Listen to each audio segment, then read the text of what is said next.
அனைவருக்கும் வணக்கம்.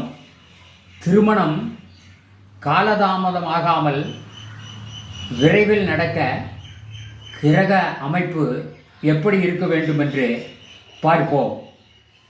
ஏழுக்குடையவனும் சுக்கிரனும் குருவும் கேந்திர கோணங்களில் பாவரை கூடாமல் இருக்க, லக்னாதிபதியை ராகு கேது மற்றும் பாவக்கிரகங்கள் கூடாமல் இருக்க, சூரியனுக்கு 5இல் சந்திரன் இருக்க, சுபக்கிரகங்கள் அவரவர் வீடுகளில் இருக்க, பாவக்கிரகங்கள் 6-12இல் மறைய, லக்னாதிபதியும் குருவும் லக்னத்தில் இருக்க, 2 ஏழுக்குடையவர்கள் குரு சந்திரனை கூடி 2இல் இருக்கிலும் வாலிப விவாகம் ஆகி இவர்கள் இன்பம் நீண்ட ஆயுளுடன் வாழ்வார் என்பது.